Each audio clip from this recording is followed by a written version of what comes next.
ఒక సాధారణ వంటవాడు 10 మంది రౌడీలను కంటిచూపుతో భయపెట్టగలడా?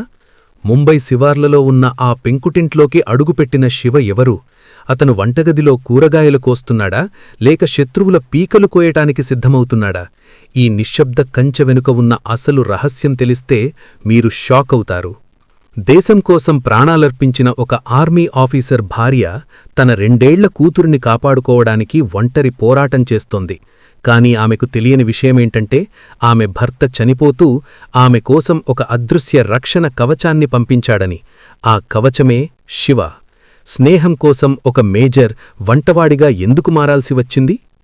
చూడమ్మా, రాజప్ప అడిగితే కాదన్నవాడు ఈ ఊళ్ళో లేడు అని గర్జిస్తున్న ఒక క్రూరమైన సర్పంచ్. అతనికి ఎదురు నిలబడే ధైర్యం ఎవ్వరికీ లేదు. కాని ఒక మాసిపోయిన బట్టలు వేసుకున్న వంటవాడు ఆ సర్పంచ్ కాలర్ పట్టుకుని గాలిలోకి లేపితే, ఆ వంటవాడి చేతిలో ఉన్నది గరిట కాదు, శత్రువుల పీచమణిచే సైనికుడి శక్తి. ఒక చేతిలో పసిపాప, మరో చేతిలో వేడి కాఫీ కప్పు. అక్షర కళ్ళు పచ్చని పొలాలను చూస్తున్నా మనస్సమాత్రం సరిహద్దుల్లో ఆగిపోయింది. సరిగ్గా అదే సమయంలో వర్షంలో తడుస్తూ ఒక వ్యక్తి గేటు ముందు నిలబడ్డాడు. అతని కళ్లలో ఒక వింత నిశ్శబ్దం. అతను వచ్చిన రోజునుండే ఆ ఇంటి తలరాత మారిపోయింది. ఆ నిశ్శబ్దమే ఒక కంచెగా మారి ఆ కుటుంబాన్ని ఎలా కాపాడింది? మీ ప్రాణస్నేహితుడు చనిపోతూ తన కుటుంబాన్ని కాపాడమని అడిగితే మీరేం చేస్తారు? మీ హోదాను, మీ గౌరవాన్ని వదిలేసి ఒక సామాన్య పనివాడిగా వాళ్ల ఇంట్లో చేరగలరా? మేజర్ శివ సరిగ్గా అదే చేశాడు.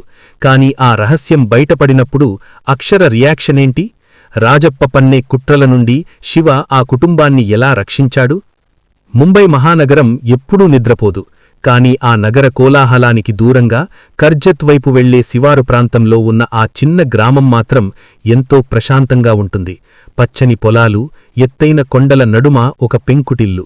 ఆ ఇంటి ఆవరణలో తులసికోట, పక్కనే ఆడుకుంటున్న 2.5 ఏళ్ల చిన్నారి చిన్ని. ఆ ఇంటి ఇల్లాలు అక్షర. ఉదయం 6 గంటలు. పొగమంచు ఇంకా విడిపోలేదు. అక్షర చేతిలో వేడి కాఫీ కప్పుతో వరండాలో నిలబడి ఉంది. ఆమె కళ్ళు ఆ పచ్చని పొలాలను చూస్తున్నా మనస్సు మాత్రం ఎక్కడో సుదూరంగా ఉన్న సరిహద్దుల దగ్గర ఆగిపోయింది. గాలికి ఆమె చీర చెంగు ఎగురుతున్నప్పుడు ఆమె మనసులోని జ్ఞాపకాలు కూడా అలాగే కదిలాయి. విక్రమ్, అక్షర భర్త, దేశం కోసం ప్రాణాలర్పించిన నిజాయితీగల ఆర్మీ ఆఫీసర్. ఇంటి గోడకు ఉన్న విక్రమ్ ఫోటోవైపు చూసింది అక్షర. ఆ ఫోటోలో విక్రమ్ మిలిటరీ యూనిఫాంలో ఎంతో గంభీరంగా, అదే సమయంలో పెదవులపై చిరునవ్వుతో ఉన్నాడు. అక్షు, ఈ పొలాలు, ఈ పచ్చదనమంటే నాకు చాలా ఇష్టం. రిటైర్ అయ్యాక ముంబై రణగుణధ్వనులకు దూరంగా ఇక్కడే మనం మన చిన్నితో ప్రశాంతంగా బ్రతికేద్దాం అని తను ఆఖరిసారి సెలవులకు వచ్చినప్పుడు అన్న మాటలు ఆమె చెవుల్లో ఇంకా ప్రతిధ్వనిస్తూనే ఉన్నాయి. కాని విక్రమ్ తిరిగి రాలేదు. త్రివర్ణ పతకంలో చుట్టబడి వచ్చాడు. ఆ రోజు అక్షర గుండె పగిలిపోయింది. కాని తన ఒడిలో ఉన్న 6 నెలల పసికందు చిన్ని ముఖం చూసి తన కన్నీళ్లను దిగమింగుకుంది. విక్రమ్కు ఇష్టమైన ఆ వ్యవసాయ క్షేత్రాన్ని, ఆ ఇంటిని వదిలి వెళ్లకూడదని నిర్ణయించుకుంది. తన ఆత్మాభిమానమే తన ఆయుధంగా, చిన్ని భవిష్యత్తే తన లక్ష్యంగా ఆ ఏకాంత జీవితానికి అలవాటుపడింది. అమ్మా, ఆకలి అంటూ చిన్ని పరుగెడుతుకుంటూ వచ్చి అక్షర కాళ్లను పట్టుకోవడంతో ఆమె ఆలోచనల నుండి బయటకు వచ్చింది. చిన్నిని ఎత్తుకొని ముద్దు పెట్టుకుంటూ, అమ్మా, నాన్న గుర్తొచ్చాడమ్మా అంటూ నిట్టూర్చింది. ఆ ఇంట్లో ఆమెకు తోడు ఆ జ్ఞాపకాలు మరియు వయసుమీద పడిన ఆమె తండ్రి మాత్రమే. రోజులు గడుస్తున్నాయి. అక్షర ఒంటరితనం చుట్టుపక్కల ఉన్న రాబందుల కంటపడింది. అందులో ముఖ్యమైనవాడు ఆ ఊరి సర్పంచ్ రాజప్ప. రాజప్ప వయసు 50కి దగ్గర్లో ఉంటుంది. మెడలో లావుపాటి బంగారు గొలుసులు, కళ్లలో క్రూరత్వం, మాటల్లో అహంకారం. ఆ శివారు ప్రాంతంలో రియల్ ఎస్టేట్ వ్యాపారం చేస్తూ పేదల భూములను కబ్జా చెయ్యడం వాడి నైజం. ముంబై నగర విస్తరణ జరుగుతుండటంతో అక్షర ఉంటున్న ఆ 3 ఎకరాల పొలం మీద వాడి కన్నుపడింది. దానికి తోడు అక్షర ఒంటరి మహిళ కావడం వాడికి మరింత అలుసుగా మారింది. ఆ రోజు మధ్యాహ్నం అక్షర పొలంలో పనులు చూసుకుంటుండగా 2 మహీంద్రా జీపులు దుమ్మురేపుతూ ఆమె ఇంటి ముందు ఆగాయి. అందులోంచి 4 అనుచరులతో దిగాడు రాజప్ప. అక్షర తండ్రి భయంతో బయటకు వచ్చాడు. అక్షర కూడా అణుగులు వేగంగా వేసుతూ అక్కడికి చేరుకుంది. ఏంటి రాజప్పగారు ఇలా వచ్చారు? నిలదీస్తున్నట్టుగా అడిగింది అక్షర. రాజప్ప ముఖం కత్తివేటు తిన్నట్టయింది. పక్కనే ఉన్న అనుచరులు ముందుకు రాబోతే వాళ్లను వారించాడు. చూడమ్మా, రాజప్ప అడిగితే కాదన్నవాడు ఈ ఊళ్ళో లేడు. ఆడదానివి, తోడులేనిదానివి. రేపు ప్రొద్దున్నే ఏ దొంగలో కిరాతకులో వచ్చి మీదపడితే కాపాడే నాథుడెవడున్నాడు నీకు? ఆలోచించుకో అంటూ పరోక్షంగా బెదిరించాడు. నేను దేశం కోసం ప్రాణాలర్పించిన ఒక ఆర్మీ ఆఫీసర్ భార్యను. నన్ను నేను ఎలా కాపాడుకోవాలో నాకు తెలుసు. గెటౌట్ అని గట్టిగా అరిచింది అక్షర. రాజప్ప కళ్లలో కసి రగులుకుంది. సరే చూద్దాం, ఈ రాజప్ప ముందు ఆ దేశభక్తి, ఆత్మాభిమానం ఎన్ని రోజులు నిలబడతాయో చూద్దాం అని హెచ్చరించి తన మనుషులతో అక్కడి నుండి వెళ్ళిపోయాడు. జీపులు వెళ్లిన వైపు చూస్తూ అక్షర తండ్రి భయంతో వణికిపోయాడు. వీళ్లు క్రూరులమ్మా, మనకెందుకీ గొడవ, ముంబైకే వెళ్ళిపోదాం అన్నాడు కన్నీళ్లతో. కాని అక్షర విక్రమ్ ఫోటో వైపు చూస్తూ స్థిరంగా నిలబడింది. పైకి ధైర్యంగా ఉన్నా ఆమె లోపల ఒక తెలియని భయం మొదలయింది. రాజప్ప అన్నట్టు ఆ చీకటి రాత్రుల్లో తనను తన బిడ్డను కాపాడే తోడు ఎవరూ లేనన్న నిజం ఆమెను కలచివేసింది. కాని ఆమెకు తెలియని ఒక విషయముంది. ఆమెను కాపాడడానికి, విక్రమ్ ఇచ్చిన మాటను నిలబెట్టడానికి సుదూర ప్రాంతం నుండి ఒక నిశ్శబ్ద కంచె అప్పటికే ఆ ఇంటివైపు ప్రయాణం మొదలుపెట్టిందని. రాజప్ప వెళ్లిపోయిన 2 రోజుల తర్వాత ఆకాశం మబ్బులు పట్టి చినుకులు పడుతున్నాయి. అక్షర తన తండ్రికి మందులిచ్చి చిన్నిని నిద్రపుచ్చడానికి ప్రయత్నిస్తోంది. సరిగ్గా అప్పుడే ఇంటి బయట ఎవరో దగ్గుతున్న శబ్దం వినిపించింది. అక్షర అప్రమత్తమై బయటకు వచ్చి చూసింది. గేటు దగ్గర ఎవరో నిలబడ్డారు. వర్షంలో తడిసి ముద్దైపోయున్నాడు. పొడవాని గడ్డం, మాసిపోయిన చిరిగిన బట్టలు, భుజాన ఒక పాత గుడ్డ సంచి. అతని ముఖం సరిగ్గా కనిపించటం లేదు. కాని అతని కళ్లలో ఒక రకమైన నిశ్శబ్దం, గంభీరత ఉన్నాయి. ఎవరు మీరు? అక్షర గొంతులో భయమున్నా ధైర్యాన్ని నటిస్తూ అడిగింది. ఆ వ్యక్తి మెల్లగా లోపలికి నడిచి వచ్చి అక్షరకు కాస్త దూరంలోనే ఆగిపోయాడు. అమ్మా, నా పేరు శివ. వంటపని కోసం వచ్చాను. పక్క ఊర్లో అడిగితే మీ ఇంట్లో పనివాళ్లు అవసరమని చెప్పారు అన్నాడు చాలా తక్కువ స్వరంతో. అక్షర అతన్ని ఆపాదమస్తకం పరీక్షగా చూసింది. అతను చూడడానికి అసలు వంటవాడిలా లేడు. అతని నడకలో, నిలబడే తీరులో ఏదో క్రమశిక్షణ ఉంది. మాకు వంటవాళ్లు ఎవ్వరూ అవసరం లేదు. అయినా ఇంత రాత్రిపూట ఈ వర్షంలో ఎక్కడి నుండి వచ్చావు? వెళ్ళు ఇక్కడి నుండి అని కసురుకుంది. శివ ఏమీ సమాధానం చెప్పలేదు. తలదించుకుని వెనక్కి తిరిగాడు. కాని అతని కళ్లలో అక్షరను చూసినప్పుడు ఒక తెలియని భావం మెరిసింది. అది గౌరవమో లేక త్యాగమో ఆమెకు అర్థం కాలేదు.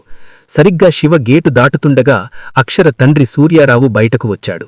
రాజప్ప బెదిరింపుల తర్వాత ఆయనకు రాత్రిళ్లు నిద్రపట్టడం లేదు. శివ రూపాన్ని చూసి ఆయన మనసు కరిగింది. ఆగుబాబు అని పిలిచాడు సూర్యారావు. అక్షరవైపు తిరిగి, అమ్మా అక్షర, చూడు, ఆ అబ్బాయి ఆకలితో ఉన్నట్టున్నాడు. బయట వర్షం పడుతోంది.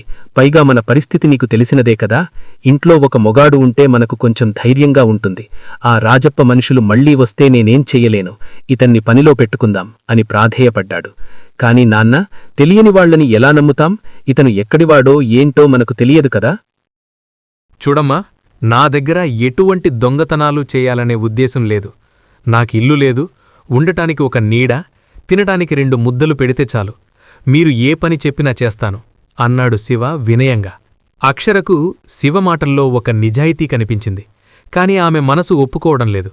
అయితే చిన్ని లోపలి నుండి ఏడుస్తూ బయటకు రావడం, శివను చూడగానే ఏడుపు ఆపి వింతగా అతని వైపు చూడటం అక్షర గమనించింది.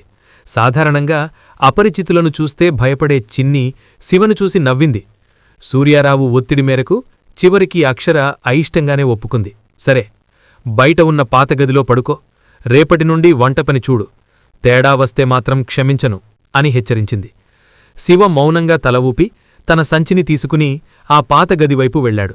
గదిలోకి వెళ్ళాక తలుపు వేసుకుని తన సంచిలో ఉన్న ఒక పాత ఫోటోను బయటకు తీశాడు. అందులో విక్రమ్ మరియు శివ కలిసి యూనిఫాంలో ఉన్నారు. విక్రమ్ నవ్వుతున్నాడు. శివ ఆ ఫోటోను నిమురుతూ మనసులో అనుకున్నాడు, మిత్రమా, నీ ఇంటికి కాపలాగా వచ్చేశాను. నీ అక్షరను, నీ చిన్నిని కంటికి రెప్పలా కాపాడుకుంటాను. ఇది నీ ప్రాణం కాపాడలేకపోయినా ఈ స్నేహితుడి ప్రాయశ్చిత్తం. శివ వంటవాడిగా బాధ్యతలు స్వీకరించాడు. అతను చాలా తక్కువగా మాట్లాడతాడు. కాని అతను పనుల్లో ఒక స్పష్టత ఉంటుంది. తెల్లవారుజామునే లేచి ఇల్లంతా ఊడ్చడం, మొక్కలకు నీళ్లు పోయడం, ఆ తర్వాత వంటగదిలోకి వెళ్లి అక్షరకు ఎటువంటి ఇబ్బంది కలగకుండా పనులు పూర్తి చేయడం అతని దినచర్యగా మారింది.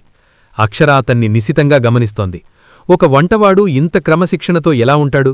అతని చేతులు కూరగాయలు కోస్తున్నప్పుడు కూడా ఏదో యుద్ధవిద్య చేస్తున్నట్టుగా ఎందుకనిపిస్తాయి అని ఆమెకు అనుమానం కలిగేది. కాని అతను వండిన వంట రుచి చూశాక ఆమె నోట మాట రాలేదు. అది కేవలం రుచి మాత్రమే కాదు, అందులో ఏదో తెలియని ఆత్మీయత ఉంది. ముఖ్యంగా చిన్ని సాధారణంగా ఎవరి దగ్గరకు వెళ్ళని ఆ చిన్నారి శివను చూడగానే అంకుల్ అంటూ పరిగెత్తికెళ్లేది. శివ కూడా తన కఠినమైన ముఖాన్ని పక్కనపెట్టి చిన్ని కోసం చిన్న చిన్న బొమ్మలు చేయడం, ఆమెతో దాగుడుమూతలు ఆడటం చేసేవాడు. అక్షర దూరం నుండి ఇది చూసి నాన్నలేని లోటును ఈ అపరిచితుడు ఇంతలా ఎలా భర్తీ చేస్తున్నాడు అని ఆశ్చర్యపోయేది. ఒక రాత్రి వర్షం పడుతుండగా శివ తన గదిలో కూర్చుని కిటికీ బయటకు చూస్తున్నాడు. మెరుపుల శబ్దం అతన్ని గతంలోకి తీసుకెళ్ళింది. 2 సంవత్సరాల క్రితం సరిహద్దుల్లో ఒక మంచుకొండమీద చుట్టూ బాంబుల మోత, తూటాల వర్షం. మేజర్ విక్రమ్ మరియు శివ ఒకే ట్రెంచ్లో ఉండి శత్రువులతో పోరాడుతున్నారు. ఒక భారీ పేలుడు సంభవించింది. విక్రమ్ తీవ్రంగా గాయపడ్డాడు. రక్తం ధారలుగా కారుతోంది. శివ తన ప్రాణాలకు తెగించి విక్రమ్ను సురక్షిత ప్రాంతానికి లాక్కొచ్చాడు. మేజర్, కళ్ళు తెరవండి, మిమ్మల్ని హాస్పిటల్కు తీసుకెళ్తాను అని శివ అరుస్తున్నాడు. విక్రమ్ బలహీనంగా నవ్వి శివ చేతిని గట్టిగా పట్టుకున్నాడు. శివా, నా సమయం ముగిసింది. నా గురించి బాధపడకు, కాని నాదొక చివరి కోరిక అని ఆగి ఆగి అన్నాడు. చెప్పండి మేజర్. శివ కళ్లల్లో నీళ్లు తిరిగాయి. ముంబై శివారుల్లో నా భార్య అక్షర, నా చిన్న ప్రాణం చిన్ని ఉన్నారు. నా ఆస్తుల కంటే శత్రువులు ఎక్కువ మంది ఉన్నారు. నా తర్వాతి శూన్యంలో వాళ్లకు ఏ కష్టం రాకూడదు. నువ్వు వెళ్ళాలి శివా. నా అక్షరకు ఒక కాపలాగా నిలబడాలి. నేను లేని లోటు వాళ్లకు తెలియకూడదు. ఇది నా మరణ శాసనం కాదు, నీ స్నేహితుడి అభ్యర్థన. విక్రమ్ ప్రాణాలు శివచేతుల్లోనే అనంతవాయువుల్లో కలిసిపోయాయి. ఆ రోజు నుండి శివకు ఉన్న ఏకైక లక్ష్యం తన ప్రాణమిత్రుడి కుటుంబాన్ని కాపాడడం. అందుకే తన మేజర్ హోదాను, పదవిని పక్కనపెట్టి ఒక సామాన్యుడిలా అక్షర ఇంటికి వచ్చాడు. గతం నుండి తేరుకున్న శివ కళ్ళు తుడుచుకున్నాడు. మరుసటిరోజు ఉదయం అక్షరకు ఇష్టమైన ఆవకాయ పప్పు వండాడు. అక్షర ఆ వంటను రుచి చూడగానే ఒక్కసారిగా ఆగిపోయింది. సరిగ్గా విక్రమ్ ఎలా చేసేవాడు అదే రుచి, అదే పద్ధతి. శివా, నీకు ఈ వంట చేయడం ఎవరు నేర్పారు అని అడిగింది అక్షర. ఆమె కళ్లల్లో నీళ్లు తిరుగుతున్నాయి. శివ తలదించుకొని, చాలా కాలం క్రితం ఒక స్నేహితుడు నేర్పారు అమ్మగారు. ఆయనకు ఇది అంటే చాలా ఇష్టం అన్నాడు గుండె బరువుగా. అక్షర ఏమీ మాట్లాడలేకపోయింది. ఈ వంటవాడికి తన భర్తకు ఏదో సంబంధం ఉందన్న అనుమానం ఆమెలో బలంగా నాటుకుంది. అదే సమయంలో రాజప్ప మనుషులు ఇంటి చుట్టూ తిరగడం శివ గమనించాడు. అతని కళ్ళు ఇప్పుడు వంటవాడి కళ్ళు కావు, ఒక సైనికుడి కళ్ళు. శత్రువు అడుగు తీసి అడుగు వేస్తే చంపేయడానికి సిద్ధమైన వేటగాడి కళ్ళు. సర్పంచ్ రాజప్పకు ఓటమి అలవాటులేదు. అక్షరలాంటి సామాన్య మహిళ తనను ఎదిరించడం వాడికి నిద్రపట్టనివ్వలేదు. ఆ పొలం మనకు దక్కాల్సిందే, అది ఎలాగైనా సరే అని తన ముఖ్య అనుచరుడు పాండుకు ఆజ్ఞాపించాడు. మరుసటిరోజు ఉదయం అక్షర తన తండ్రితో కలిసి గుడికి వెళ్లిన సమయం చూసి రాజప్ప మనుషులు 10 మంది ట్రాక్టర్లతో అక్షర పొలంలోకి జొరబడ్డారు. పొలం చుట్టూ ఉన్న కంచెను కూల్చివేసి భూమిని దున్నడం మొదలుపెట్టారు. ఇంట్లో చిన్నిని నిద్రపుచ్చి బయట అరుగుమీద కూర్చొని కత్తిపీటతో కూరగాయలు కోస్తున్నాడు శివ. ట్రాక్టర్ల శబ్దం వినబడగానే అతని చెవులు రిక్కించాయి. అతను నెమ్మదిగా లేచి పొలం గట్టువైపు నడిచాడు. అతని చేతిలో ఇంకా ఆ కూరగాయలు కోసే కత్తి ఉంది. కాని అతని చూపుల్లో తీక్ష్ణత మారింది. ఎవరు మీరు? ఈ పొలంలోకి ఎందుకొచ్చారు అని అడిగాడు శివ. అతని గొంతులో ఎక్కడా భయం లేదు, కేవలం ఒక హెచ్చరిక మాత్రమే. రే వంటవాడా, నీ పని నువ్వు చూసుకో, ఇది రాజప్పగారి భూమి, అడ్డు వస్తే ఈ ట్రాక్టర్ కింద పడి చస్తావు అని బెదిరించాడు. శివ ఏమీ మాట్లాడలేదు. వెనక్కి వెళ్ళిపోతున్నట్టు నటించి ట్రాక్టర్ల ఇంజిన్ల వైపు తీక్ష్ణంగా చూశాడు. సైనికుడిగా అతనికి యంత్రాల బలహీనతలు తెలుసు. ఎవరూ గమనించని వేగంతో తన చేతిలో ఉన్న చిన్న ఇనుప ముక్కలను ట్రాక్టర్ల డీజల్ పైపుల దగ్గర, బెల్ట్ల దగ్గర గురిచూసి విసిరాడు. కొద్ది నిమిషాల్లోనే ఒకదాని తర్వాత ఒకటిగా 3 ట్రాక్టర్లు వింత శబ్దాలు చేస్తూ ఆగిపోయాయి. డ్రైవర్లు ఎంత ప్రయత్నించినా అవి స్టార్ట్ కాలేదు. ఏమైందిరా అని పాండు అరుస్తుండగా శివ నెమ్మదిగా వారి దగ్గరకు వెళ్ళి, బహుశా ఈ భూమికి మీరంటే ఇష్టం లేనట్టుంది, అందుకే బండ్లు మొరాయిస్తున్నాయి. అయినా పరాయి భూమిని దున్నడం పాపం కదా అన్నాడు చాలా కూల్గా. సరిగ్గా అప్పుడే అక్షర, ఆమె తండ్రి గుడి నుండి తిరిగి వచ్చారు. పొలంలో జరుగుతున్న రభస చూసి అక్షర కంగారుగా పరిగెత్తుకుంటూ వచ్చింది. ఏం జరుగుతోందిక్కడ అని అరిచింది అక్షర. పాండు కోపంతో, నీ వంటవాడు మమ్మల్ని ఏదో మంత్రం వేసి ఆపాడు, బండ్లు కదలడం లేదు అని కంప్లైంట్ చేశాడు. అక్షర ఆశ్చర్యంగా శివవైపు చూసింది. శివ మాత్రం చాలా అమాయకంగా, నేనేం చెయ్యలేదమ్మగారు, వాళ్లే బండ్లు దిగి బురదలో ఆడుకుంటున్నారు, బహుశా ఇంజిన్లు వేడెక్కి ఆగిపోయుంటాయి అన్నాడు. రాజప్ప మనుషులు విధిలేక ట్రాక్టర్లను తోసుకుంటూ అక్కడి నుండి వెళ్ళిపోయారు. కాని అక్షరకు మాత్రం ఏదో అనుమానం. ఆ ఆగిపోయిన ట్రాక్టర్లను, ప్రశాంతంగా ఉన్న శివను చూస్తుంటే ఇదంతా యాదృచ్ఛికం కాదని ఆమెకు అర్థమైంది. ఒక సాధారణ వంటవాడు 10 మంది గూండాలను ఇంత చాకచక్యంగా ఎలా ఎదుర్కోగలడు? శివ వెనక ఉన్న రహస్యం ఏంటి అనే ప్రశ్న ఆమె మనసులో బలంగా నాటుకుంది. ట్రాక్టర్ల ఘటన తర్వాత అక్షర మనసులో అలజడి మొదలైంది. ఒక సాధారణ వంటవాడు 10 మంది గూండాలను చూసి కనీసం కనురెప్పకూడా వాల్చకుండా ఎలా నిలబడగలడు? అతని కళ్లలో ఆ గంభీరత ఎక్కడిది? ఆ రోజు సాయంత్రం శివ గార్డెన్లో చిన్నితో ఆడుకుంటున్నాడు. అక్షర దూరం నుండి అతన్ని గమనించింది. శివ చిన్నికి ఒక చిన్న చెక్కతో చేసిన విమానాన్ని బొమ్మగా చేసిచ్చాడు. ఆ విమానం ఆకారం సరిగ్గా ఆర్మీ ఫైటర్ జెట్ లాగే ఉంది. శివా అని పిలిచింది అక్షర. శివ నెమ్మదిగా లేచి నిలబడ్డాడు. చెప్పండమ్మగారు, నువ్వు ఇంతకు ముందు ఎక్కడుండేవాడివి? వంట పనికంటే ముందు ఏం చేసేవాడివి? అని సూటిగా అడిగింది. శివ ఒక్క క్షణం మౌనంగా ఉండి, చాలా చోట్ల పనిచేశానమ్మగారు. బతుకుదరువు కోసం రకరకాల పనులు చెయ్యాల్సి వచ్చింది. ఈ వంట పని మాత్రం ఒక స్నేహితుడి దగ్గర నేర్చుకున్నాను అని చెప్పి మళ్లీ పనిలో పడిపోయాడు. అతని సమాధానం అక్షరకు తృప్తిని ఇవ్వలేదు. అతని మాటల్లో ఏదో దాస్తున్నాడని ఆమెకు స్పష్టంగా అర్థమవుతోంది. తన మనుషులు అవమానంతో తిరిగి రావడంతో రాజప్ప ఉడికిపోయాడు. ఒక వంటవాడు నా మనుషుల్ని అడ్డుకోవడమా అని కసిగా ఊగిపోయాడు. ఈసారి తనే స్వయంగా అక్షర ఇంటికి వచ్చాడు. మునుపటికంటే ఎక్కువ మంది మనుషులతో, ఆయుధాలతో వచ్చాడు. అక్షర వరండాలో కూర్చుని ఉండగా రాజప్ప జీపు రయ్యిమని వచ్చి ఆగింది. రాజప్ప దిగి నేరుగా ఆమె దగ్గరకు వచ్చి, చూడమ్మా అక్షరా, ఇప్పటిదాకా మర్యాదగా అడిగాను. కాని నువ్వొక కుక్కని, అంటే శివను ఉద్దేశించి పెట్టుకుని నన్నే ఎదిరిస్తావా? ఈ ఊరిలో రాజప్ప మాట కాదన్నవాడు మనుగడలో లేడు అని గర్జించాడు. అక్షర ధైర్యంగా నిలబడింది. రాజప్పగారు, ఇది నా ఇల్లు, ఇక్కడ మీ అధికారం సాగదు అని బదిలిచ్చింది. రాజప్ప వికటంగా నవ్వుతూ, ఇల్లు కాదమ్మా, ఇది ఒక విధవ ఆశ్రయం. నీ మొగడు చచ్చిపోయాడు, నీకు దిక్కులేదు. ఈ వంటవాణ్ణి నమ్ముకుని ఆడుతున్నావా? వీడి నీకు వంటవాడేనా లేక మరేదైనా సంబంధమా అంటూ చాలా నీచంగా అక్షర శీలాన్ని కించపరిచేలా మాట్లాడాడు. రాజప్ప నోటి నుండి ఆ మాట రాగానే అక్కడి వాతావరణం ఒక్కసారిగా చల్లబడిపోయింది. అప్పటిదాకా వంటగదిలో గిన్నెలు కడుగుతున్న శివ ఒక్క ఉదుటన బయటకు వచ్చాడు.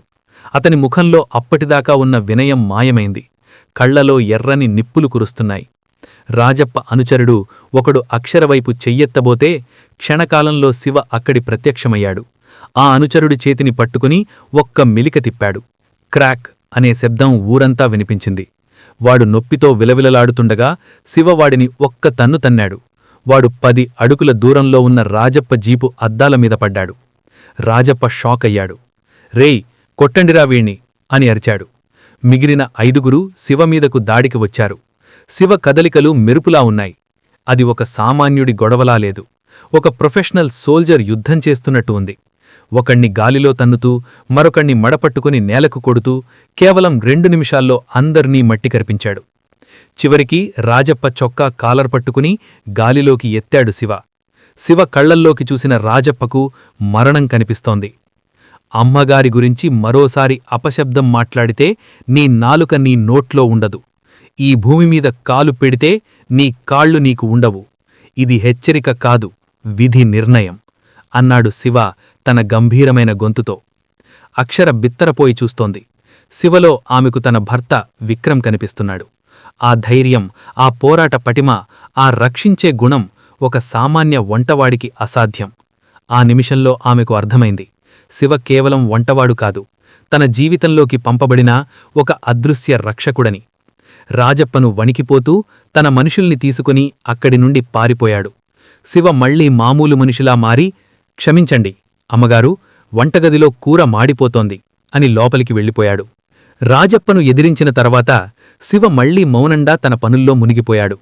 అక్షర అతన్ని నిలదీయాలని అనుకున్నా అతని కళ్లల్లోని వినయం ఆమెను ఆపుతోంది. ఆ రోజు ఆదివారం.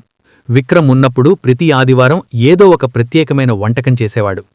మధ్యాహ్నం భోజనం సమయంలో శివ డైనింగ్ టేబుల్ మీద నాటుకోడి పులుసు, గారెలు వడ్డించాడు. అక్షర ఒక్కసారిగా దిగ్భ్రాంతి చెందింది. ఎందుకంటే ఆ వంటకం విక్రమ్కు అత్యంత ఇష్టమైనది మాత్రమే కాదు, విక్రమ్ దాన్ని ఒక ప్రత్యేకమైన పద్ధతిలో చేసేవాడు. అందులో వేసే మసాలా గుమగుమలు, ఆ గారెలు ఆకారం అచ్చం విక్రమ్ చేసినట్టే ఉన్నాయి. శివ, ఈ వంటలో ఈ ప్రత్యేకమైన మసాలా ఎవరు నేర్పారు అనడిగింది అక్షర గొంతు వణుకుతుండగా.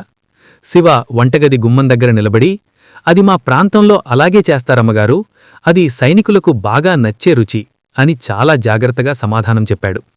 కాని అక్షరకు తెలుసు, ఇది కేవలం ప్రాంతీయ రుచి కాదు, ఇది విక్రమ్ సంతకం. ఆ రుచి అక్షరను గతం నుండి కోలుకోనివ్వలేదు. రాత్రి సమయంలో చిన్ని నిద్రపోయాక అక్షర కిటికీ దగ్గర నిలబడి విక్రమ్ ఫోటోను చూస్తోంది. అప్పుడే శివ బయట పొలంలో రక్షణగా తిరుగుతున్నాడు. చేతిలో ఒక కర్ర పట్టుకుని సైనికుడిలా పహారా కాస్తున్న అతని నీడను చూసి అక్షర బయటకు వచ్చింది. శివా, నువ్వు ఇంతకుముందు విక్రమ్ను తెలుసుగదా అని సూటిగా అడిగింది. శివ ఒక్క క్షణం మౌనంగా ఉండాడు. గాలిలో నిశ్శబ్దం అలుముకుంది. శివ నెమ్మదిగా వెనక్కి తిరిగి, అమ్మగారు, ఈ ప్రపంచంలో కొందరు వ్యక్తులు మనకు తెలియకుండానే మన జీవితాల్లోకి వస్తారు. నన్ను ఒక వంటవాడిగానే చూడండి, అంతకంటే ఎక్కువ ఆలోచించి మీకు మీరు బాధపడకండి అన్నాడు.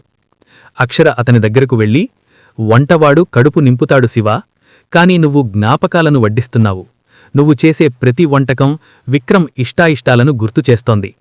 చిన్ని నీ దగ్గర అంత చనువుగా ఉండటం, రాజప్పలాంటివాణ్ణి శివ నువ్వు కొట్టిన తీరు, ఇవన్నీ చూస్తుంటే నువ్వు ఎవరో మాకు తెలిసినవాడవే అనిపిస్తోంది అంది. శివ ఏమీ మాట్లాడకుండా చిరునవ్వు నవ్వి వెళ్ళిపోయాడు. ఆ రాత్రి అక్షరకు ఒక విషయం అర్థమైంది. శివ కేవలం పనివాడు కాదు, విక్రమ్ తనకోసం వదిలి వెళ్లిన ఒక కాపలాదారుడని. అతనిపై ఉన్న అనుమానం మెల్లగా ఒక తెలియని గౌరవంగా, నమ్మకంగా మారింది. ఇద్దరి మధ్య మాటలు లేవు, కాని ఒక గాఢమైన భావోద్వేగ అనుబంధం ఏర్పడింది. శివ ఉంటే తమకు ఏమీ కాదు అనే ఒక ధైర్యం అక్షరలో మొదలైంది. ముంబై శివారులో వర్షం మొదలైతే అలుపునేకుండా కురుస్తూలే ఉంటుంది. 2 రోజులుగా ఎడతెరీపు లేకుండా కురుస్తున్న వాన వల్ల చుట్టుపక్కల వాతావరణమంతా చల్లబడిపోయింది. ఆ చల్లదనానికి 2.5 ఏళ్ల చిన్ని ఒక్కసారిగా నీరసించిపోయింది. అర్ధరాత్రివేళ చిన్నికి విపరీతమైన జ్వరం వచ్చింది. ఒళ్లంతా నిప్పులా కాలిపోతోంది. అక్షర కంగారుగా చిన్నిని ఒళ్ళోకి తీసుకుని నుదుటిమీద తడిగుడ్డ పెడుతోంది. కాని జ్వరం తగ్గడం లేదు. నాన్నా, చిన్నికి జ్వరం తగ్గడం లేదు, హాస్పిటల్కు తీసుకెళ్దాం పదండి అని తన తండ్రిని పిలిచింది. కాని బయట చూస్తే మోకాళ్ళు లోతు మీరు, కారిచీకటి, ఫోన్ సిగ్నల్స్ కూడా పనిచేయడం లేదు. అక్షర కళ్లలో నీళ్లు తిరిగాయి. ఆ సమయంలో ఆమెకు దిక్కు తోచలేదు. సరిగ్గా అప్పుడే తలుపు తట్టిన శబ్దం. శివచేతిలో కొన్ని వేడినీళ్లు, కొన్ని పసరు ఆకులతో లోపలికి వచ్చాడు. అతని కళ్లలో ఆందోళన ఉంది, కాని అంతకంటే ఎక్కువ ధైర్యం కనిపిస్తోంది. అమ్మగారు, భయపడకండి, బయట పరిస్థితి బాలేదు, ఇప్పుడు హాస్పిటల్కి వెళ్లడం అసాధ్యం. నా దగ్గర ఒక చిన్న మందుంది, ఇది ఆర్మీలో మాకు నేర్పించారు అని చెప్పి ఆ పసరును చిన్నికి తాగించాడు. ఆ రాత్రంతా శివ నిద్రపోలేదు. అక్షర చిన్ని పక్కనే కూర్చుని ఉంటే శివ బయట వరండాలో కూర్చుని ప్రతి అరగంటకు ఒకసారి వేడినీళ్లు తీసుకురావడం, చిన్ని నుదుటిమీద పట్టీలు మార్చడం చేస్తూనే ఉన్నాడు. మధ్యలో చిన్ని కలవరపడుతూ ఏడుస్తుంటే శివ దగ్గరకు వెళ్లి ఆమెను ఎత్తుకొని నెమ్మదిగా జోలపాట పాడాడు. ఆశ్చర్యకరంగా తండ్రి స్పర్శ తగిలినట్టుగా చిన్ని శివభుజం మీద తలవాల్చి ప్రశాంతంగా నిద్రపోయింది. అక్షర ఆ దృశ్యాన్ని చూస్తూ ఉండిపోయింది. ఒక వంటవాడు తన బిడ్డకోసం ఎంతలా తపనపడటం ఆమెను కదిలించింది. తెల్లవారుజామున 4 గంటల సమయానికి చిన్ని జ్వరం పూర్తిగా తగ్గిపోయింది. చిన్నిని మెల్లగా పడుకోబెట్టి అక్షరవైపు తిరిగి, ఇక మీరు పడుకోండమ్మగారు, పాప బాగుంది అని చెప్పి శివ తన గదిలోకి వెళ్ళిపోయాడు. మరుసటి రోజు ఉదయం వర్షం తగ్గింది. చిన్ని లేవగానే శివ అంకల్ అంటూ పరిగెత్తుకుంటూ వెళ్ళింది. అక్షర కాఫీ కప్పు తీసుకుని శివ దగ్గరకు వెళ్ళింది. థాంక్స్ శివ, నిన్న నువ్వు లేకపోతే నేనేం చేసేదాన్నో అర్థం కావడం లేదు అంది అక్షర. ఆమె గొంతులో మునుపటి కరుకుదనం లేదు, ఒక తెలియని ఆర్ద్రత ఉంది. శివ వినయంగా కాఫీ అందుకుని, అమ్మగారు, నేను కేవలం నా బాధ్యతను నిర్వర్తించాను, ఈ పాప నాకు ఒక ప్రాణంలాంటిది అన్నాడు వినయంగా. అక్షర మనసులో శివపట్ల గౌరవం ఒక్కసారిగా ఆకాశమంత పెరిగింది. అతన్ని కేవలం ఒక పనివాడిలా చూడటం తప్పు అని ఆమె కనిపించింది. ఒక సైనికుడు తన కుటుంబాన్ని ఎలా కాపాడతాడో శివ అంతకుమించి తన కుటుంబాన్ని ఆవరించి ఉన్నాడని ఆమెకు అర్థమైంది. విక్రమ్ జ్ఞాపకాలు అక్షరను ఎంతలా బాధిస్తున్నాయో శివ ఉనికి ఆమెకు అంతలా ఉపశమనాన్నిస్తోంది. ఆ క్షణంలో అక్షరకు ఒక నిశ్చయానికొచ్చింది. శివ కేవలం విక్రమ్ పంపిన కాపలా మాత్రమే కాదు, తమ జీవితంలో ఒక అంతర్భాగమని. శివచేతిలో దెబ్బలు తిన్న రాజప్ప నేరుగా అక్షరనేమీ చేయలేక ఆమె తండ్రి సూర్యారావుగారిని లక్ష్యంగా చేసుకున్నాడు. ఊరి పెద్దలతో కలిసి ఒక కుట్ర పన్నాడు. పాతకాలం నాటి ఒక అప్పుపత్రాన్ని సృష్టించి సూర్యారావుగారు ఊరి ఉమ్మడి నిధి నుంచి డబ్బు తీసుకున్నారని అభాండం వేశాడు. ఒకరోజు ఉదయం రాజప్ప మనుషులు సూర్యారావుగారిని బజార్లోకి ఈడ్చుకువచ్చారు. మర్యాదగా ఆ డబ్బు కట్టండి, లేదంటే మీ పొలాన్ని ఊరి పేరున రాసివ్వండి అని పంచాయితీ పెట్టాడు రాజప్ప. ఊరి జనం ముందు సూర్యారావుగారిని అవమానిస్తుంటే ఆయన కళ్లల్లో నీళ్లు తిరిగాయి. ఆ వయస్సులో అటువంటి నిందను ఆయన భరించలేకపోయారు. అక్షర అక్కడికి వెళ్ళి ఎంత ముత్తుకున్నా ఎవ్వరూ వినలేదు.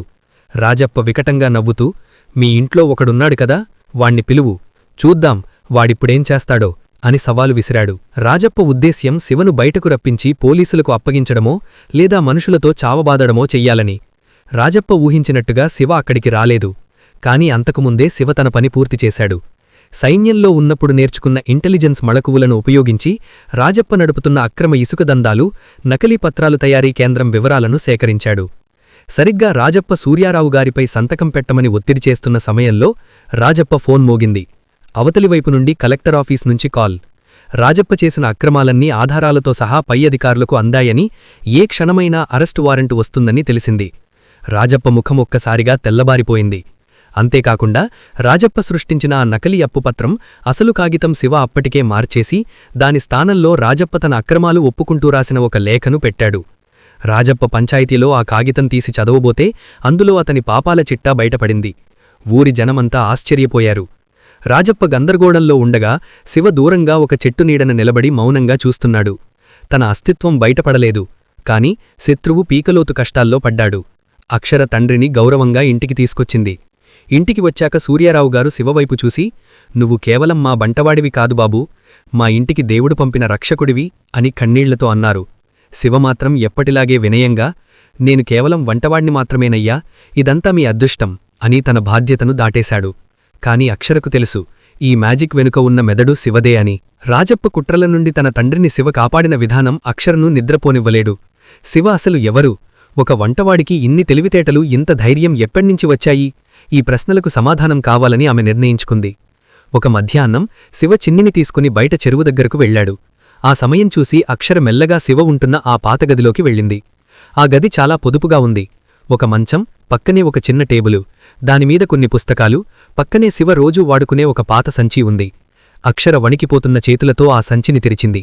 అందులో కొన్ని బట్టల మధ్య ఒక పాత డైరీ, ఒక మెడలో వేసుకునే ఆర్మీ డాగ్ ట్యాగ్ అంటే సైనికుల గుర్తింపు బిళ్లా ఉంది.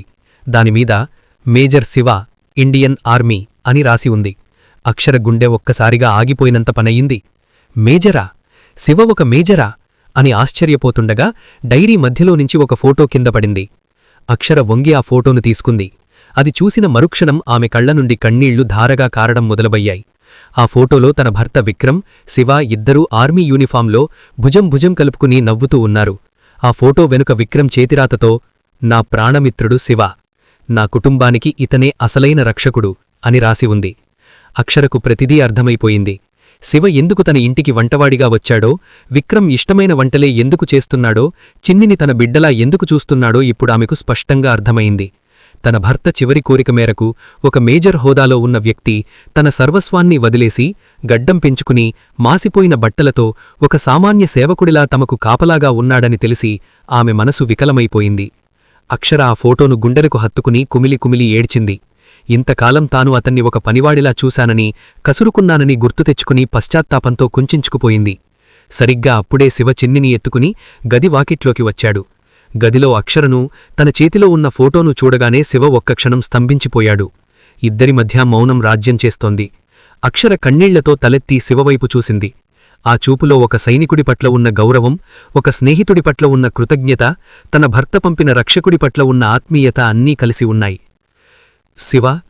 కాదు, మేజర్ శివాగారు, ఎందుకు ఇంత త్యాగం? మాకోసం మీ జీవితాన్ని ఇలా పణంగా పెట్టారు అని అక్షర ఏడుస్తూ అడిగింది. శివ చిన్నిని మెల్లగా కిందదింపి తలదించుకుని, నేను మేజర్ని కాదమ్మగారు, మీ విక్రమ్ ప్రాణస్నేహితుణ్ణి. ఆయన నా చేతుల్లోనే ఆఖరి శ్వాస విరిచారు. మిమ్మల్ని, ఈ చిన్నారిని కాపాడుకోమని ఆయన అడిగారు. నేనిక్కడికి వచ్చింది వంటవాడిగా కాదు, ఒక మిత్రునికి ఇచ్చిన మాటను నిలబెట్టుకోవడానికి అన్నాడు గంభీరంగా. ఆ క్షణంలో ఆ గదిలో ఒక పవిత్రమైన బంధం ఏర్పడింది. అది ప్రేమ కంటే గొప్పదైన గౌరవప్రదమైన ఒక ఆత్మీయ అనుబంధం. తన అక్రమదంధాలన్నీ బయటపడటంతో రాజప్ప పిచ్చివాడైపోయాడు. ఎలాగైనా అక్షరను ఊరినుంచి వెళ్లగొట్టి ఆ భూమిని స్వాధీనం చేసుకోవాలని నిర్ణయించుకున్నాడు. ఈసారి అతను అక్షర క్యారెక్టర్ను టార్గెట్ చేశాడు. ఒక ఉదయం ఊరి మధ్యలో పెద్ద పంచాయితీ పెట్టించాడు. ఊరి జనం అందర్నీ పిలిపించాడు. అక్షరను ఆమె తండ్రిని బలవంతంగా అక్కడికి రప్పించాడు. చూడండి గ్రామస్తులారా, ఈ ఊరి పరువు పోతోంది. మొగుడులేని ఈ ఆడది ఎవడో గుర్తు తెలియని వంటవాణ్ణి ఇంట్లో పెట్టుకుని ఏం చేస్తోందో మీ అందరికీ తెలుసు. వాడు వంటవాడు కాదు, వీడిద్దరి మధ్య ఏదో అక్రమ సంబంధం ఉంది. ఇలాంటి వాళ్లు ఈ పవిత్రమైన ఊరిలో ఉండటానికి వీలులేదు. మర్యాదగా పొలం రాసి ఇచ్చి ఊరు వదిలి వెళ్లాలి, లేదంటే ఊరి బహిష్కరణ తప్పదు అని విషం చిమ్మాడు రాజప్ప. అక్షర కళ్లల్లో నీళ్లు తిరిగాయి. కాని అంతకంటే ఎక్కువ ఆక్రోశం కలిగింది. నోరు అదుపులో పెట్టుకో రాజప్ప, ఆయన నా బిడ్డను కాపాడుతున్న దైవం అని అరిచిందే అక్షర. కాని రాజప్ప మనుషులు ఆమెను హేళన చేస్తూ నవ్వడం మొదలుపెట్టారు. అక్షర తండ్రి సూర్యారావు గారు అవమానంతో తలదించుకున్నారు. ఊరి జనం కూడా రాజప్ప మాటలు నమ్మి అక్షరవైపు అనుమానంగా చూడటం మొదలుపెట్టారు. ఎక్కడున్నాడు నీ వంటగాడు? ఇప్పుడు పిలువు, వచ్చి నిన్ను కాపాడమనండి అని రాజప్ప ఎగతాళిగా అంటుండగా దూరం నుండి ఒక గంభీరమైన బూట్ల శబ్దం వినిపించింది. టక్ టక్ టక్. జనమంతా నిశ్శబ్దంగా ఆ శబ్దం వచ్చేవైపు చూశారు. దుమ్ము రేపుకుంటూ ఒక వ్యక్తి నడుచుకుంటూ వస్తున్నాడు. అతను చిరిగిన బట్టల్లో లేడు, గడ్డంతో లేడు. నీటిగా ట్రిమ్ చేసిన జుట్టు, క్లీన్ షేవ్ చేసిన ముఖం. అన్నిటికీ మించి ఒంటిమీద త్రివర్ణ పతాక చిహ్నం ఉన్న ఇండియన్ ఆర్మీ మేజర్ యూనిఫామ్. అతని భుజాలమీద మెరుస్తున్న నక్షత్రాలు, అతని గుండెమీద ఉన్న మెడల్స్ చూసి ఊరి జనం ఒక్కసారిగా నిశ్శబ్దమైపోయారు. వస్తున్నది ఎవరో కాదు, శివ. తన అసలు రూపంలో ఒక మేజర్గా గంభీరంగా అడుగులు వేస్తున్నాడు. శివ నేరుగా పంచాయతీ మధ్యలోకి వచ్చి అక్షర ముందు నిలబడ్డాడు. రాజప్ప ముఖంలో రంగులు మారాయి. వణుకుతున్న గొంతుతో, ఎవరు నువ్వు? ఈ డ్రెస్సేంటి అని అడిగాడు. శివ తన బెల్టుకు ఉన్న గన్నును తీసి టేబుల్ మీద పెట్టి రాజప్ప కళ్లల్లోకి తీక్షణంగా చూస్తూ ఇలా అన్నాడు. నేను major Shiva, Indian army 4th battalion. Rajappa, నువ్వు సంకించింది ఈ అక్షర శీలాన్ని కాదు, ఈ దేశం కోసం ప్రాణాలర్పించిన మేజర్ విక్రమ్ త్యాగాన్ని. ఒక సైనికుడి భార్యను అవమానించడమంటే ఈ దేశాన్ని అవమానించడమే. ఊరి జనం ఒక్కసారిగా నిర్ఘాంతపోయారు. శివ తన జేబులో నుండి ఒక అధికారిక పత్రాన్ని తీసి అందరికీ చూపించాడు. నేను ఇక్కడికి వంటవాడిగా వచ్చింది నా స్నేహితుడికిచ్చిన మాట కోసం. కాని నీలాంటి దేశద్రోహులు, ఆడవారిపై నిందలు వేసే పిరికిపందలు ఉన్న చోట వంటవాడిగా కంటే ఒక సైనికుడిగా సమాధానం చెప్పడమే కరెక్టని నా యూనిఫాం వేసుకున్నాను. రాజప్ప అనుచరులు భయంతో వెనక్కి తగ్గారు. శివ రాజప్ప దగ్గరకు వెళ్ళి, ఇప్పటిదాకా నువ్వు చూసింది ఒక సామాన్యుడి ఓర్పును, ఇప్పుడు చూస్తావు ఒక సైనికుడి ప్రతాపాన్ని అని రాజప్ప కాలర్ పట్టుకుని ఊరి మధ్యలోనే మోకాళ్లమీద నిలబెట్టాడు. అక్షర కళ్లల్లో గర్వం మెరిసింది. తన భర్త పంపిన కాపలా తనను ఎంత గౌరవంగా నిలబెట్టిందో చూసి ఆమె మనసు నిండిపోయింది. ఊరి జనం అంతా ఒక్కసారిగా రాజప్పన నిలదీయడం మొదలుపెట్టారు. రాజప్ప ఇంకా మొండిగా, నువ్వు మేజరివైతే నాకేంటి, ఇది నా ఊరు అని అరుస్తుండగా శివ తన జేబులో నుండి ఒక పాత మెమరీ కార్డును, కొన్ని డాక్యుమెంట్లను బయటకు తీశాడు. రాజప్ప, నువ్వు అక్షర పొలం కోసం ఎందుకింతగా ఆశపడుతున్నావో ఈ ఊరి ప్రజలకు తెలుసా? కేవలం రియల్ ఎస్టేట్ కోసం కాదు. 3 ఏళ్ల క్రితం సరిహద్దుల్లో మన సైనికులకు అందాల్సిన అత్యవసర మందులు, ఆహార సరఫరాను నీ దందాల కోసం దారిమళ్లించావు. ఆ అక్రమ రవాణాకు సంబంధించిన కీలక ఆధారాలు ఈ పొలంలోని ఒక పాత గోడౌన్లో దాచావు. ఆ విషయం అప్పట్లో సెలవుల మీద వచ్చిన విక్రమ్కు తెలిసింది. ఊరి జనం నిశ్శబ్దంగా వింటున్నారు. శివ కొనసాగించాడు. విక్రమ్ నిన్ను గన్తో బెదిరించింది నిన్ను చంపడానికి కాదు, ఆ ఆధారాలను బయటకు తీయడానికి. కాని నువ్వు తెలివిగా తప్పించుకొని అతను చనిపోయాక ఆ సాక్ష్యాలను నాశనం చెయ్యడానికే ఈ పొలం మీద పడ్డావు. విక్రమ్ తన డైరీలో నీ పేరును ముందే రాసి ఉంచాడు. అందుకే నేను వంటవాడిగా వచ్చాను. కేవలం అక్షరను కాపాడడానికి మాత్రమే కాదు, నీలాంటి దేశద్రోహిని పట్టుకోవడానికి కూడా. నిజం బయటపడటంతో రాజప్ప తన మనుషులకు సైగచేశాడు. వీణ్ణి ఇక్కడే చంపేయండి అని అరిచాడు. 10 మంది గూండాలు ఆయుధాలతో శివమీదకు ఉరికారు. కాని ఈసారి శివ వంటవాడు కాదు, ఒక మేజర్. అతని దెబ్బల్లో వేగం, గురి అమోఘంగా ఉన్నాయి. శివ వారిని కొడుతుంటే అది ఒక యుద్ధంలా అనిపించింది. అక్షర భయం లేకుండా తన బిడ్డను హత్తుకుని శివ పోరాటాన్ని చూస్తోంది. రాజప్ప పారిపోవడానికి ప్రయత్నించగా శివ ఒక లాంగ్ జంప్ చేసి వాణ్ణి పట్టుకుని నేలకు కొట్టాడు. ఒక సైనికుణ్ణి చంపగలవు రాజప్పా, కాని అతని ఆశయాన్ని చంపలేవు అని రాజప్ప ముఖం మీద ఒక్కటిచ్చాడు. సరిగ్గా అదే సమయానికి శివ సమాచారం మేరకు అక్కడికి చేరుకున్న మిలిటరీ పోలీసులు మరియు లోకల్ పోలీసులు రాజప్పను అతని మనుషులను అరెస్టు చేశారు. రాజప్పను సంకెళ్లతో తీసుకెళ్తుంటే ఊరి ప్రజలు అతన్ని అసహ్యించుకుంటూ ఉమ్మారు. అప్పటిదాకా అక్షరను నిందించిన ఊరి పెద్దలు అక్షర దగ్గరకు వచ్చి, క్షమించు అమ్మా, నిన్ను తప్పుగా అర్థం చేసుకున్నాం.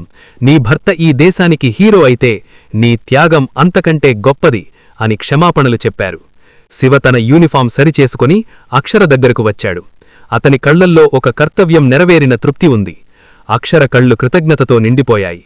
రాజప్ప అరెస్టు తర్వాత ఊరిలో మళ్లీ ప్రశాంతత నెలకొంది. అక్షర పొలం ఇప్పుడు సురక్షితం. మేజర్ శివ తన యూనిఫామ్ తీసి పక్కన పెట్టి మళ్లీ తన పాత సంచిను సర్దుకున్నాడు. తన మిత్రుడు విక్రమ్కు ఇచ్చిన మాటను నిలబెట్టుకున్నాడు. శత్రువు పతనమయ్యాడు. అక్షర గౌరవం నిలబడింది. ఇక తను ఇక్కడ ఉండడానికి కారణం లేదని భావించాడు. ఉదయం 8 గంటలు. అక్షర వంటగదిలో టీ పెడుతోంది. శివ తన సంచిని భుజాన వేసుకుని హాల్లోకి వచ్చాడు. సూర్యారావు గారు సోఫాలో కూర్చుని ఏదో ఆలోచిస్తున్నారు. అయ్యగారు, నేను వెళ్ళొస్తాను. నా బాధ్యత తీరింది. విక్రమ్ ఆత్మ ఇప్పుడు శాంతిస్తుంది అన్నాడు శివ నిశ్చలంగా. అక్షర గబగబా బయటకు వచ్చింది. శివ వెళ్ళిపోతున్నాడని తెలిసి ఆమె గుండె ఆగిపోయినంత పనయ్యింది. శివ, వెళ్ళిపోవాలా? నీకు ఈ ఇల్లు, ఈ మనుషులు ఏమీ అనిపించడం లేదా అని అడిగింది. ఆమె కళ్లల్లో నీళ్లు తిరుగుతున్నాయి. ఆ చూపులో కేవలం కృతజ్ఞత మాత్రమే లేదు, ఒక తెలియని ఆర్తి, శివ తన జీవితంలో ఉండిపోవాలనే ఆశ ఉన్నాయి. శివ ఒక్క క్షణం ఆగి, నేను ఒక సైనికుణ్ణి అమ్మగారు. ఒకచోట ఆగిపోవడం మాకు అలవాటు లేదు. విక్రమ్ లేని లోటును నేను తీర్చలేను, కాని మిమ్మల్ని సురక్షితంగా ఉంచగలిగాను. అదే నాకు చాలు అని చెప్పి గేటువైపు అడుగులు వేశాడు. సరిగ్గా అప్పుడే లోపలి నుండి చిన్ని పరుగెత్తుకు వచ్చింది. శివ వెళ్ళిపోతున్నాడని గ్రహించిన ఆ పసిపాప గట్టిగా ఏడుస్తూ శివ కాలు పట్టుకుంది. నాన్నా, వెళ్ళొద్దు నాన్నా అని అరిచింది. ఆ ఒక్క మాట ఆ గదిలోని వారందరినీ స్తంభింపజేసింది. చిన్ని నోటి నుండి నాన్నా అనే పదం మొదటిసారి వచ్చింది. అది విక్రమ్ కోసం కాదు, తనను కంటికి రెప్పలా కాపాడుతున్న శివ కోసం. ఆ పిలుపులో ఉన్న స్వచ్ఛత శివ గుండెను తాకింది. అతని కళ్ల నుండి మొదటిసారి ఒక కన్నీటి బొట్టు నేలరాలింది. అక్షర నెమ్మదిగా శివ దగ్గరకు వచ్చి చిన్నిని ఎత్తుకుంది. విన్నారా తను ఏమని పిలిచిందో? ఈ పాపకు తండ్రి కావాలి శివ, నాకొక తోడు కావాలి. విక్రమ్ నిన్ను మా దగ్గరకు పంపింది కేవలం కాపలాగా ఉండటానికి మాత్రమే కాదు, మమ్మల్ని మళ్లీ బతికించడానికి కూడా. వెళ్ళిపోతే విక్రమ్ ఆత్మ నిజంగా శాంతిస్తుందా అని అడిగింది. శివ వెనక్కి తిరిగి అక్షర కళ్లలోకి చూశాడు. అక్కడ అతనికి తనపై ఉన్న అపారమైన నమ్మకం, ప్రేమ కనిపించాయి. విక్రమ్ ఆ ఫోటో వెనక రాసిన మాటలు మళ్లీ గుర్తొచ్చాయి. నా కుటుంబానికి ఇతనే అసలైన రక్షకుడు. శివ తన భుజం మీద ఉన్న సంచిని కింద పడేశాడు. మెల్లగా వంగి చిన్నిని ఎత్తుకుని గుండెలకు హత్తుకున్నాడు. అక్షరవైపు చూస్తూ, ఇక ఈ కంచె ఎక్కడికి వెళ్లదు, మీతోనే ఉంటుంది అన్నాడు. శివ అడుగులు గేటు దాటలేకపోయాయి. చిన్ని నోటి వెంట వచ్చిన ఆ ఒక్క మాట, నాన్న, ఒక శక్తివంతమైన ఆయుధంలా అతని గుండెను తాకింది. ఆ పిలుపులో ఉన్న ఆర్ద్రత, అమాయకత్వం శివలోని కఠినమైన సైనికుడిని ఒక్కసారిగా కరిగించివేసింది. శివ భుజం మీద ఉన్న పాత సంచి కిందకు జారిపోయింది. సరిహద్దుల్లో శత్రువుల తూటాలకు ఎదురవెళ్లినప్పుడు కూడా వణకని ఆ పాదాలు ఇప్పుడు ఒక 2.5 చిన్నారి పిలుపుకు గడ్డకట్టుకుపోయాయి. శివ నెమ్మదిగా వెనక్కి తిరిగాడు. చిన్ని తన చిట్టి చేతులతో శివ కాలును గట్టిగా పట్టుకుని కళ్లనిండా నీళ్లతో అతనివైపు చూస్తోంది. నాన్నా, వెళ్ళొద్దు నాన్నా, చిన్నికి ఆకలి, అన్నం పెట్టు నాన్నా అంటూ ఆ పసిపాప తన ముద్దు మాటలతో శివను బంధించేసింది. అప్పటిదాకా తలదించుకుని ఏడుస్తున్న అక్షర చిన్ని పిలుపుకు ఒక్కసారిగా నిర్ఘాంతపోయింది. విక్రమ్ చనిపోయిన తర్వాత చిన్ని ఎవర్నీ నాన్నా అని పిలవలేదు. విక్రమ్ ఫోటోను చూపిస్తే నాన్నా అని గుర్తుపట్టేది కాని ఒక వ్యక్తిని ఉద్దేశించి ఆ మాట అనడం ఇదే మొదటిసారి. అక్షర కళ్లలో ఆశ్చర్యం, భయం, ఆశ అన్నీ ఒకేసారి మెరిశాయి. శివ నెమ్మదిగా కిందకు వంగి వణుకుతున్న చేతులతో చిన్నిని ఎత్తుకున్నాడు. చిన్ని తన 2 చేతులతో శివ మెడను గట్టిగా చుట్టేసి అతని భుజం మీద తలవాల్చింది. శివ గుండె వేగంగా కొట్టుకుంటోంది. ఆ స్పర్శలో అతనికి తన మిత్రుడు విక్రమ్ కనిపిస్తున్నాడు. శివగారు, అక్షర గొంతులో వణుకు. చిన్ని ఎవరినీ అంత త్వరగా దగ్గరకు రానివ్వదు. అలాంటిది మిమ్మల్ని నాన్న అని పిలిచిందంటే బహుశా ఆమెకు మీలో విక్రమ్ కనిపిస్తున్నాడేమో. శివ కళ్లల్లో నీళ్లు తిరిగాయి. ఒక మేజర్ కళ్లల్లో నీళ్లు రావడం బలహీనత కాదు, అది ఒక పవిత్రమైన బంధానికి సాక్ష్యం. అతను అక్షరవైపు చూశాడు. ఆమె కళ్ళు మాకు తోడుగా ఉండండి అని మౌనంగా ప్రాధేయపడుతున్నాయి. ఆ ఇంట్లో సూర్యారావుగారు కూడా వరండాలో నిలబడి నిశ్శబ్దంగా ఈ దృశ్యాన్ని చూస్తున్నారు. ఆయన కళ్లల్లో కూడా ఒక రకమైన ఉపశమనం కనిపిస్తోంది. మేజర్ శివ, మీరు వెళితే మాకు ఈ ఊరిలో మళ్లీ పాతరోజులే మిగులుతాయి. రాజప్ప పోయినా ఇంకో రాజప్ప వస్తాడు. కాని మాకు కావలసింది ఒక రక్షకుడు కాదు, ఒక తోడు అంది అక్షర ధైర్యం తెచ్చుకొని.